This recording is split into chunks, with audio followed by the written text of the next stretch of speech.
Okay, so now we are on module 2. We are going to start to dig into Docker Compose. This is when you can start to do really, really cool things, because you can go from a single image that can only talk to itself to multiple images that can talk to each other. This means you can add databases, you can add message queues, you can add job queues with Celery, you can add cool computational clusters with Dask and Spark. I mean, like the possibilities are endless. Once you have this and once you understand this skill, this is when you can really start to deploy some really, really cool applications and models and analyses and like whatever it is that you want to do. This is when you can really start doing it. So before we do that, I just want to do a little bit of a conceptual overview, because I've been talking a lot about how these layers, like, they build upon each other. The Dockerfile builds upon the Docker run, which builds upon the Docker Compose. Okay, so we're gonna get that started. This is just a screenshot. I just put it into a drawing program so that it was a little bit easier, but this is kind of what you're used to seeing by now. Down here is the Dockerfile. Up here on the right-hand side is Docker run, and over here on the left-hand side is Docker Compose.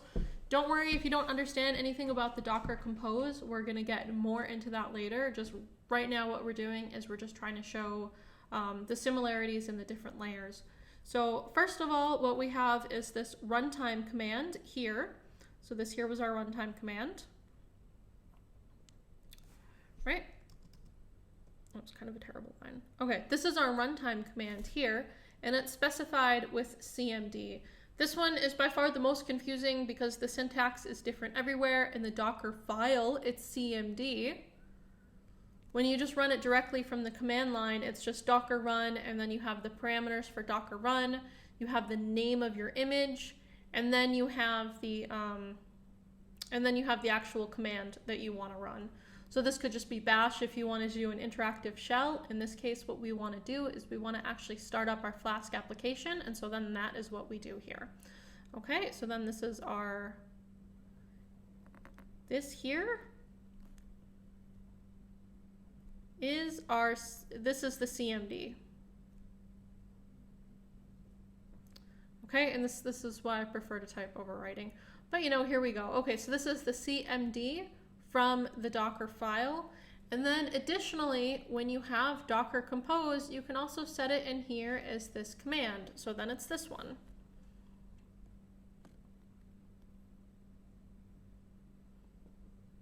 Okay, so then that's that. So then this is the CMD here.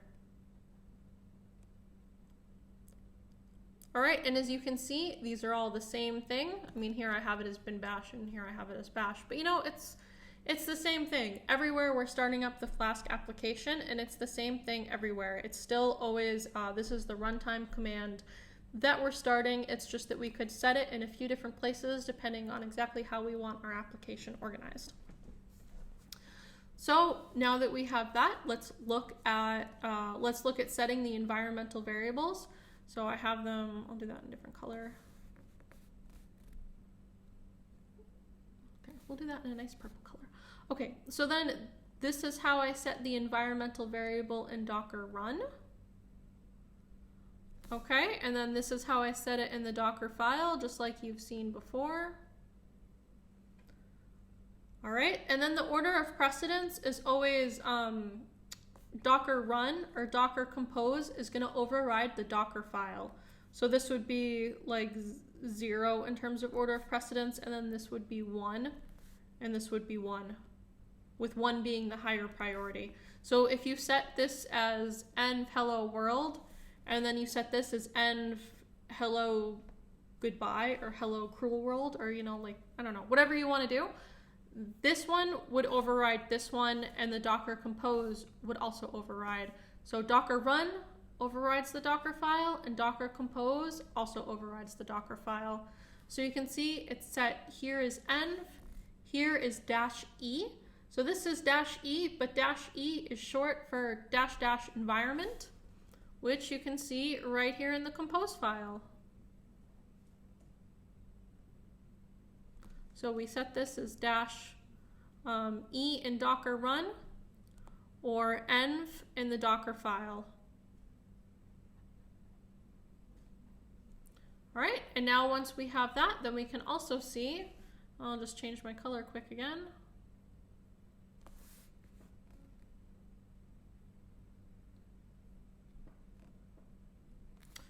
Then you can also see that we're also doing ports here. So here are my ports. This one you can also set them in the Dockerfile. I pretty much never do that because I always like to change around the ports. So you can see it here, Docker run -p, that's short for -- port. So this could also be -- port.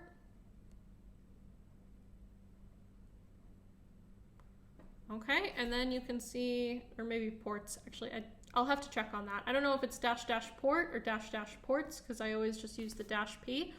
But over here in the Docker compose file, in the Docker compose file, here it is.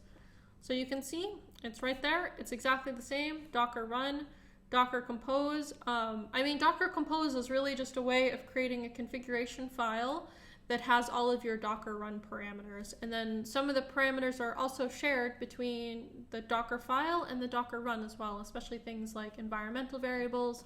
You can set the user, you can set the current working directory. There are a lot of things that you can set in your Dockerfile that you can set directly on the command line. I tend to go with like static things that I'm not going to change. I'll always set those in the Dockerfile. So it's very rare like that I ever change the user, so I tend to just keep that one. So I tend to just set that one in the Dockerfile and not really change it so much from the command line. Ports change quite a bit because it depends on which port I have open on my host system, so I tend to just always set those on the command line. But you see what you mean. You see what I mean, right? Like environmental variables such as the ones that I set for Conda, those aren't going to change because those are the ones that I set during build time. So I just always put those in the Dockerfile. Whereas, maybe there are other environmental variables that maybe they're subject to change, and so then I would put those in run or in compose. So you can see kind of the different layers and where you should set things. And then from there we also have the volumes, so we'll just change that again quick. And okay, so here's the volumes here. Okay, volumes in Docker run. As far as I know, you can't actually mount volumes from the Dockerfile. You can just copy files like we did here, but that won't update them in real time. This is like a mapping from your host system to your Docker container. And then you can see, same thing right here. So this is the -v. And then let's see if I can get that green. Then this one here is the -p. And then this one is the name of our service. So this is actually the name of the application.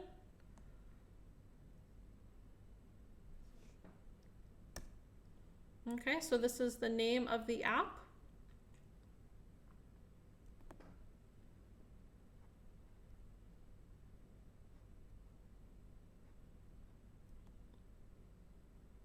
And then this here is our build context. This is what we talked about earlier, where you can have a single directory, and then within that directory, maybe you have multiple Docker projects. Or maybe even, you could also just change this here for an image. Like maybe you're using an image that's already built for you, the Nginx image, an image that somebody else gave you. But if you are building an image, like from your project directory, this is how you set it. You set the build, and then you set the build context. And the build context is pretty much always going to be the directory that has your Docker file in it. So you can see this is the directory that we were building. The directory was in here, so build -flask-app-docker, and then within that directory is this context called flask app, and then within that directory there's a file called Dockerfile, which is what we're setting as the Dockerfile.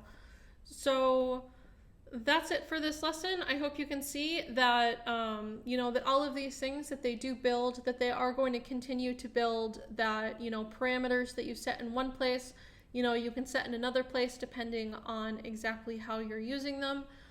One thing that I really want to kind of hammer home is that using Docker Compose is just a way of configuring multiple Docker run instances. So you could be running multiple Docker instances, and instead of setting all those up, you could just have a single configuration file that has all your parameters, all your ports, all your environmental variables, everything.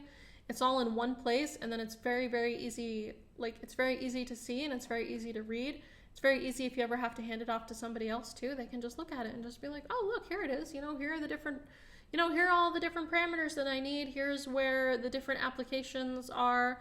Here's where the different Docker files are. Here, great.